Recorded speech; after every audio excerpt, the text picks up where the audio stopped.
Sous un ciel clair et une atmosphère d'espoir, la République de Guinée a franchi un tournant historique avec l'inauguration officielle du méga-projet intégré Simandou, l'un des plus ambitieux chantiers miniers et infrastructurels jamais entrepris sur le continent africain.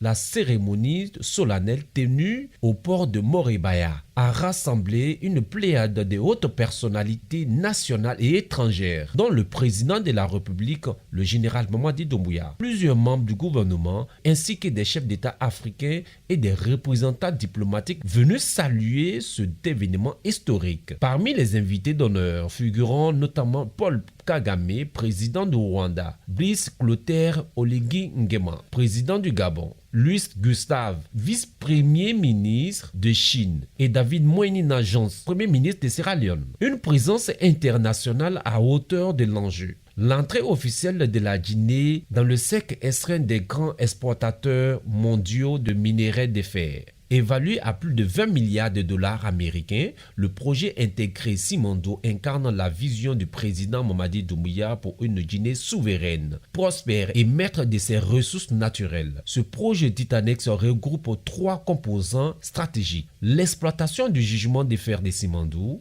la construction d'un chemin de fer de plus de 650 km reliant les mines au port en eau profonde de Morebaya et l'aménagement d'un port minéralier ultramoderne sur la façade atlantique, fruit d'un partenariat inédit entre l'État guinéen et ses opérateurs internationaux tels que Boalusti, Chinalco, Rio Tinto et Winning International. Le projet repose sur des normes rigoureuses en matière de durabilité, d'environnement et de responsabilité sociale. Au cœur de cette réussite se trouve la compagnie du Trans-Guinée, CTG, créée en 2022. Cette structure conjointe réunit les meilleurs experts guinéens et internationaux dans les domaines de l'ingénierie et la technologie et du développement minier. La CTG confère à la Guinée un rôle moteur et une participation nationale de 15% garantissant une maîtrise stratégique sur les infrastructures. La Trans-Guinée, long de 650 km en double voie, en appelé à l'avenir un véritable corridor économique, ouvrant la voie à une intégration régionale sans précédent.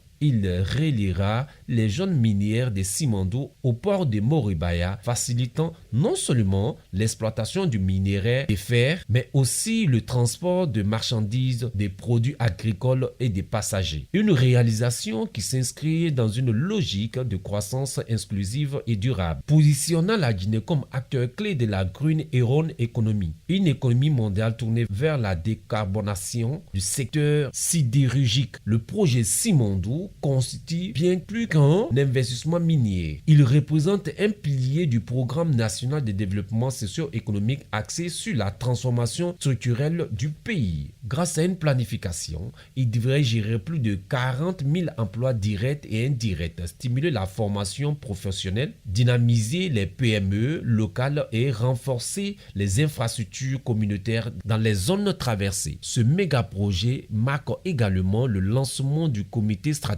Simandou 2040, chargé d'assurer la gouvernance, la durabilité et la redistribution équitable des retombées économiques du projet. En clôturant la cérémonie, Djiba Diakité, ministre directeur du cabinet du président de la République et président du comité stratégique Simandou 2040, a salué un moment historique. Simandou est plus qu'un projet minier, c'est le moteur d'une transformation nationale. Ce succès collectif illustre la vision du chef de l'État et la détermination d'un peuple à construire un avenir de prospérité partagée. C'est une étape fondatrice pour une Guinée souveraine et respectée sur la scène africaine et mondiale. Avec Simandou, la Guinée s'impose désormais comme un acteur central de la chaîne mondiale du fer et un modèle de partenariat équilibré entre États et investisseurs. Ce projet n'est pas seulement une prouesse technique, c'est un symbole de renaissance, de souveraineté et de l'unité nationale.